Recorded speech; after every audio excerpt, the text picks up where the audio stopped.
essa opinião do Partido Liberal, mas é o resultado de estudos elaborados por especialistas graduados em uma das universidades mais respeitadas do mundo e que, no nosso entendimento, deve ser analisado pelos especialistas do TSE, de forma que seja assegurada e resguardada a integridade do processo eleitoral, com o único intuito: fortalecer a democracia para fortalecer o Brasil.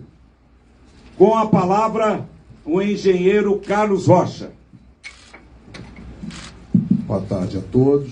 Muito obrigado aqui pela oportunidade de falar com vocês. Em primeiro lugar, eu gostaria de destacar que esse ano nós tivemos um avanço muito grande, liderado pelo TSE, na transparência eleitoral. E é um processo de avanço.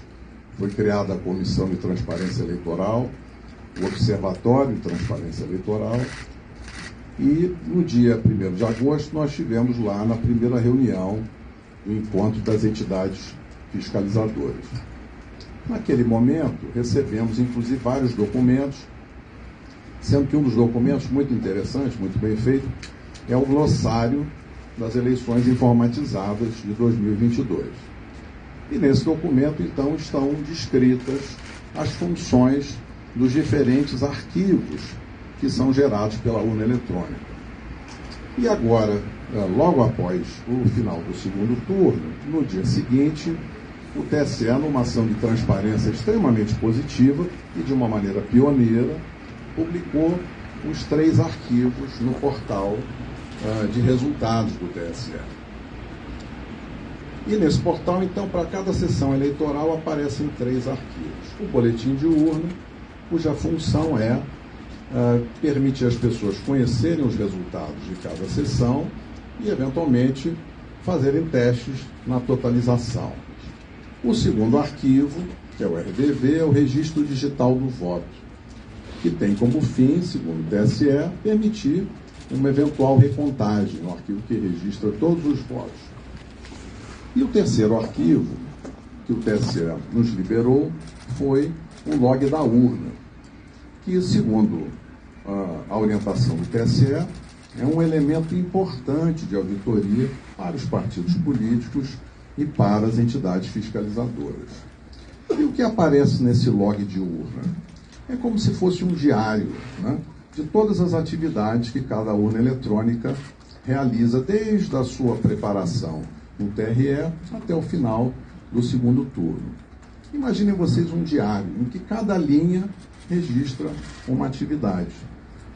Então, para o registro de cada atividade no log de urna de cada equipamento, o programa que constrói esse log, ele lê 2 dados, 2 informações diretamente do hardware da urna.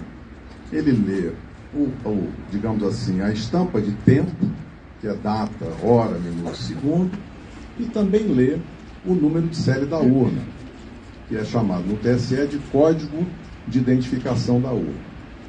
E é muito importante que essas informações estejam todas corretas, porque são essas informações que garantem a associação daquela atividade, daquele registro de atividade com o hardware, com aquele equipamento físico que realizou aquela atividade. E é importante destacar o seguinte: o nosso trabalho técnico de engenheiros, a gente faz isso para outras organizações do setor privado, e quem audita constrói, quem audita procura sempre colaborar com a organização auditada, e no caso aqui, é nosso propósito contribuir com o aperfeiçoamento do sistema e ampliar a confiança, seja dos eleitores, seja dos candidatos, em todo o processo eleitoral. Então, esse é o nosso objetivo. E nessa linha, então, seguindo a orientação do TSE, fomos analisar os arquivos log de urna, que é esse elemento de auditoria que pela primeira vez foi divulgado junto com os boletins de urna. E como é que a gente fez isso? A gente foi buscar uma plataforma inteligente de dados, usamos também plataforma planilhas Excel, mas como as tabelas são muito grandes, foram construídas 2 grandes bases de dados. Uma com todas as linhas de todos os boletins de urna, para fazer análise de registro de votos, e a outra tabela, uma grande tabela, com todas as linhas de todos os arquivos log de urna, de todas as urnas. São mais de 472 mil urnas. Ao montar essa tabela, aí surgiu uma ocorrência, que foi que nos chamou a atenção. Em alguns milhões, na realidade, em alguns bilhões de linhas, aparece apenas um número, que é um número inválido, ele está fora da faixa de numeração. Os códigos de identificação da urna, que são o número de série, eles vão até um valor de 2 milhões e pouco. E esse número que aparece lá é um número de 67 milhões e uns quebrados. Ora, buscamos diversas formas de encontrar mais informações, mas infelizmente ficou constatado nesse trabalho da equipe técnica que há dois comportamentos diferentes. Um comportamento das urnas novas, né? Que são as urnas modelo UE 2020, que chegaram recentemente.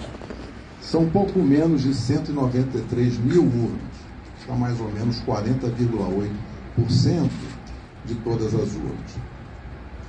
E nessas urnas 2020, o arquivo é gerado na forma esperada. Então, em cada linha, para cada atividade, aparece o código de identificação da urna correto, que permite associar, então, vincular aquela linha de registro de atividade à urna que realizou aquela atividade. Quando nós fomos analisar as urnas antigas, que são as urnas de modelos de UE 2009 até UE 2015,